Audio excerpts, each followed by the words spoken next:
Well, it's senior nights are always a very emotional nights, and this one was no different. It's my only disappointment tonight is there's not 15,500 fans here which happen to be the best fans in America, which we're not here to celebrate.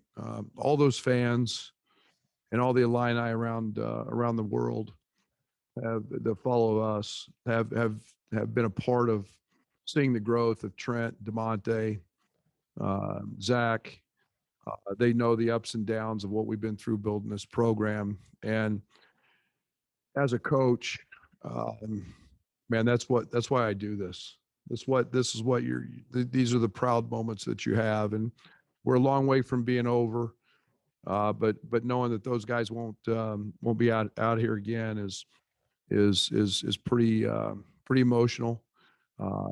They're the foundation of everything that we've built here. I talked to the team about Trent Frazier, and all he could do was for the last 2 days is want to guard Teddy Allen, one of the premier offensive players in this league. And when I think about Trent coming in as a freshman, I'm not sure he could guard a statue.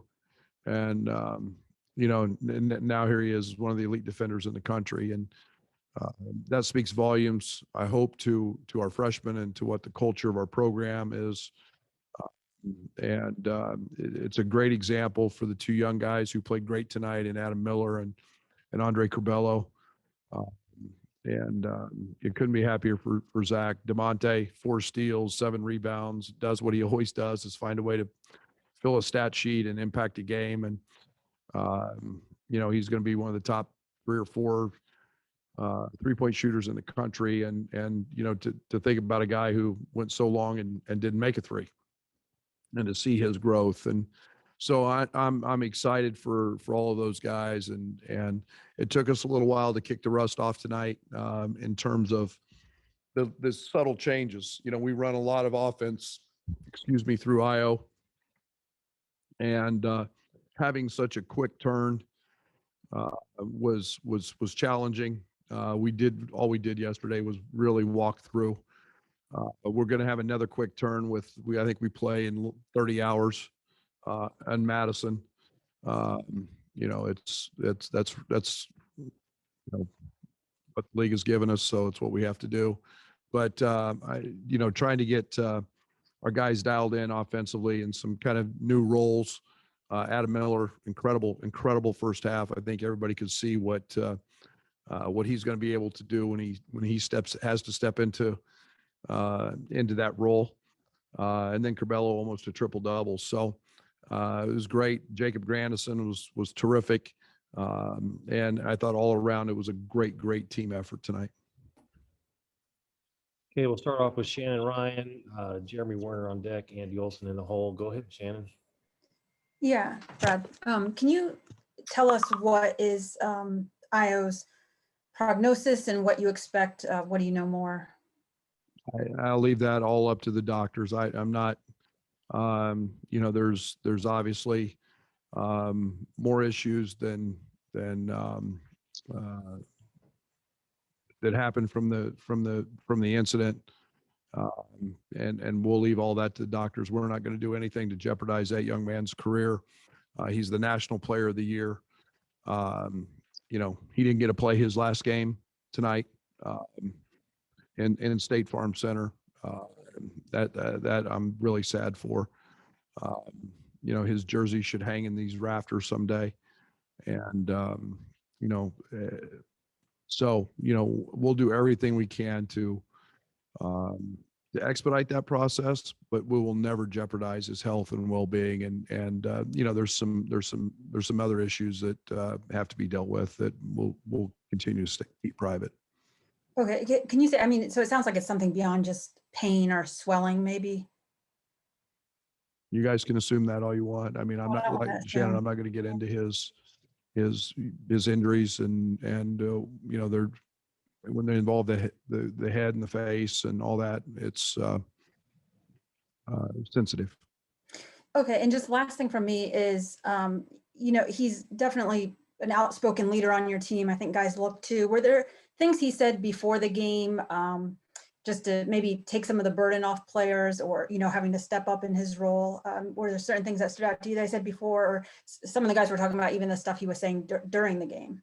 Well, he wasn't around it all day yesterday. I mean, he was receiving medical attention and saw multiple doctors yesterday. So he was not, he wasn't even around at practice at all, and was around sparingly today. But anytime Io's presence is in the locker room, it is going to be impactful, and everybody trusts what he says. And I think he was a little bit subdued on the bench. Obviously, there's a lot of reasons for that, but he's impactful when he says stuff. And I did get a laugh out of him on the bench when I got on an official, but that was about as much emotion as we got out of Io tonight. Thank you. Hey, Jeremy, you're up. Andy Olson on deck. Go ahead, Jeremy. Hey, Brad, you kind of alluded to it, but we saw a little glimpse of the future with Andre and Adam with the ball in their hands a little bit more. What did you see out of them that not only for the short term, but the long term portends for you guys? Really, really, really, really good basketball. I mean, really good basketball. We knew what we had when we signed those two, and they're elite players. When Io was in a position to come back, what better two guys to have learning from him and Trent. We saw that firsthand what Ace is capable of tonight in the first half. A lot of those same things that we've done for and put Io in will become things that we do with him next year. And you get all those, and it's nice to see, because now he's continued to grow in those areas. And the one thing I love about Ace is he is patient. He is hardworking. I keep saying he's a great listener. He's becoming a very, very good defender. And, and then it's the same with Curbelo. And, almost have a triple double tonight. And we see his impact, on both ends of the court. He's an elite rebounder. So I couldn't be happier with those two and the job that they did tonight. And it's obvious all year you've been frustrated with how Kofi is called, but how has he responded, especially the last couple games where he's obviously taken a lot of shots here? Yeah, all I can do is try to keep him calm. I think his technical tonight was probably a level of frustration that was a carryover from the last game. And Kofi doesn't do that. That's not Kofi. That's when I know that there's tremendous, frustration on his part. He's the most abused player in college basketball. It's not even close. And we go through this thing every day, and we look at stuff, and because he doesn't flop, because he doesn't wail away with his arms and fall down. My goodness, Miles Dredd dislocated his shoulder taking a swing at him, and Kobe never flinched. And there becomes a level of frustration. And so, I'm going to fight for him. I'm going to continue to do that. And he can't be refereed differently because he's 300 pounds, and bench presses 450 and squats the building. He's a terrific player. He's a better young man. And we saw a little bit of his frustration tonight mount up, and that's not Kofi. That's not Kofi's personality. He's a kind-hearted, gentle kid. Thanks, Brad. Hey, Andy Olson, you're up. Wagner on deck. Go ahead, Andy. Brad, to piggyback off that, after that tech, it seemed like Kofi seemed to turn it on a bit. What did you see from your perspective that he changed, that he was able to go and attack the rim in the second half? Well, we did a better job of getting him the ball. First of all, we missed him a few times early, and again, I mean that's Kofi's MO. Kofi's there. There's not a lot of finesse in Kofi. Kofi does everything with a tenacity. He's aggressive. You could ask the guys that he has to practice against every day, with cracked ribs, with broken teeth, with everything else. And that's just Kofi. And they're not fouls. But we did a better job of getting them the ball in the second half, and we'll continue to do that. And I was obviously doing backflips to see him go make his last 8 free throws. All right, thanks. Hey, Joey Wagner, you're up. Gavin Good on deck. Hey, Brad, to follow up about Io, you said he was away from the team yesterday. Can you give a timeline on when you kind of knew that you guys were going to be without him? Well, I think we were fairly confident of that after the game. I didn't. We didn't know anything definitive until our return from East Lansing the next day, and when you get home in the middle of the morning, you're not gonna you're not gonna have the ability to see people. So as the day progressed and the appointments, and the scans and the MRIs and everything else happened, we were became a little more clued in as to what was actually going on. And have you been in contact or heard from the league about anything more with the play that I assume it was that he got hurt on? Well, it was that play. I have no idea. I can't concern myself with the league. I'll be very honest. I'm going to leave that to Josh. A precedent was set last year, in my opinion, with flagrant twos. I think they all get reviewed. They all go to, I don't know, some committee or somebody. I don't even know the process, because last year when Allen got suspended for his flagrant two, I didn't receive a call from anybody. It was 3 or 4 days before that happened. Obviously, with the league schedule that's going on right now, Michigan State, I think, is playing. So I don't know if anything had even been ruled on today, but flagrant twos do go to a committee. So that'll be the league office, and I'm not going to comment any more about it because I've got no say in it. Okay, Gavin Good, you're up, and Robert Rosenthal on deck. Go ahead, Gavin.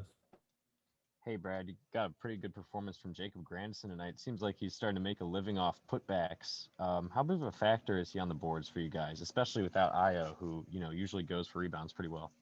Man, He's elite. He is elite. You guys are seeing what we saw last year all the time in practice, and that's stuff that wins NCAA tournament games. Is some nights when that ball doesn't go in and you crash the glass and you get offensive rebounds, and he is so fast, and his tenacity is great, and I loved it. I'm excited as heck to see that continue, and he was terrific tonight. Okay, Robert, you're up. Derek Piper on deck. Yeah, Coach, concerning Io, I'm just curious if you have heard from Michigan State after the news came out. Have you heard from Tom Izzo, anything from that end? Yes. And can you share anything of what they talked about? No. That's all I got. Okay, Derek, you're up, and Scott Ritchie on deck. Hey, Coach, Adam has experience of stepping up when Io's no longer there in uniform. I know this is just temporary, but was there anything that you noticed out of him that was different? Did you have to say anything to him, or what kind of led to his more aggressive mentality? I think he knew. Good players know. And the one thing about Adam is, you don't have to say a lot. He's got great instincts. He's got great feel. I came out early. It's one of the great things about, what I say about the only great thing about not having fans is I come out before the game and I can watch our guys, and 90 minutes, 100 minutes before the game, Ace is in there, and I mean, he's got a full lather up and he's going, and the juices are flowing. You see his bounce and his energy. There was no need to have to say anything. Obviously, you'd like to have Io out there. Is there any hope that the way this team might get stressed without him, that it makes the team as a whole better when he comes back? That's our plan. We can't control, Derek, that we're playing 5 of 6 on the road to end the season. We can't control that we're going to play again in 30 hours. We have been absolutely 100%. If you want to find the definition of how to handle COVID, this team has done it. Knock on wood. We haven't had a positive test since August. We set 10 days during the regular season healthy. We set another segment 6 days healthy and didn't play games because of games that were canceled and moved. and we're going to do exactly what the league asks us to do. There's a character issue in this, in my opinion. We're all part of a league. We're all part of something that is a 100-year pandemic, and we're going to take the high road, and yeah, we're a man down, and we're going to fight like hell. And I'm proud of the guys in the locker room because they've been nothing but incredible. And the fact that we got to go on the road and play 5 of 6 and turn around and play in 30 hours when the team we're playing's been off a week. So what? Bring it on. Thanks, Coach. Okay, Scott Ritchie, you're up. Brandon Simberg on deck. Brad, you mentioned kind of just in the early going of this game, the guys maybe trying to settle into some different roles. Was there a moment when you felt like maybe they hit that and you were able to just kind of play a little more freely? Yeah, we had 3 or 4 or 5 back-to-back possessions where we just moved the ball. Our ball movement was incredible. We had 7, 8, 9 passes. And I thought early on, and we tried to get the ball to Georgie a couple times and kind of fumbled it. We were just out of sync. We were out of rhythm. Georgie doesn't ever drop those. But I thought we settled in there. You get some different lineups out there. I look out there, and one time I think I had Trent out, and I had Bello and Jake and DeMonte, and I've never told DeMonte to get back on defense. He's always to go rebound, and I'm having to tell him to get back. And it's just little things like that that were a little bit off. But boy, we settled down with some great offensive possessions, and then defensively, I thought we fought. We were terrific in the first half, I thought. And then what did it maybe mean to get Zach, his first career start, on senior night? It's everything. That's everything. Zach would be playing minutes for us had he not had 2 straight years of stress fractures. People don't realize he is invaluable on the scout team. He's a straight A student, as dedicated in the weight room and as hardworking as anybody. And man, I wouldn't be doing my job as a coach to show him the respect that he deserves if I didn't put him in the starting lineup. And he actually just got cleared, so he's been in practice, but he hasn't been cleared for games. And so, man, it was an honor for me to be able to do that. Thank you. Okay, we're going to skip Brandon and go to Brett Behrens and Matt Stevens on deck. Go ahead, Brett. Brad, you've been a pretty good road team overall this year. You're not coming back home again till you're done this season. How confident do you feel in your team performing well on the road for what you've seen out of them so far this season away from State Farm Center? That's what we try to be built for, is road wins. And is it ideal to end the season with 5 of 6 on the road? No. Guess what? It is what it is. And I know how we practice. I know the culture we preach. We keep talking about having to win on the road and win ugly sometimes. And you know what? We're going to be tested. We're going to be better for it. And it's no doubt it's 3 great opponents. Wisconsin's the next one, and we're just going to take them one at a time, and we're going to go fight like heck and play our hearts out. Thanks. Okay, Matt Stevens, you're up, and then Rob. Brad, you've just been pressing with the team all year about having to play through things and play through shots not falling. You just scored 86 points on a night where you went 4 of 23 from 3. So is this kind of showcasing what kind of offensive efficiency you guys can have no matter what kind of game you're kind of having? I hope so. And I liked our tempo. Nebraska's a team likes to get up and down as well. And the thing I liked was the shots we missed were pretty good shots.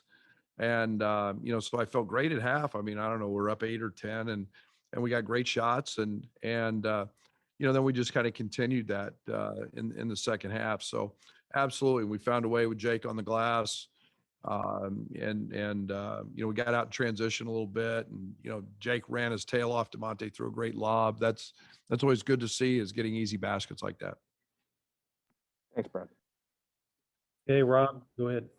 Brad, we figured out by now that you're a tough guy with a soft heart. So I wonder how these last 24 hours between Tyler's last appearance and IO and just everything you've had to deal with, how are you holding up? Well, I've got a great staff, you know, and I've had multiple conversations with Josh on a variety of different issues.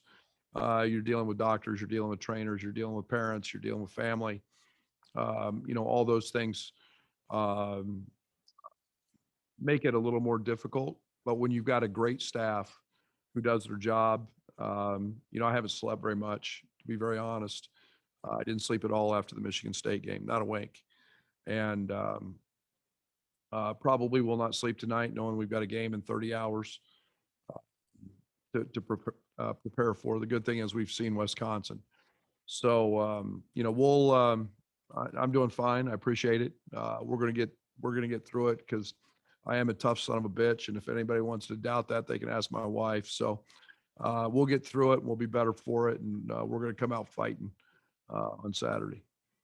Best of luck to you. Thank you. Okay, that's the last question. Thank you, everybody. Appreciate it. Thanks, Brad. How about that one, Josh?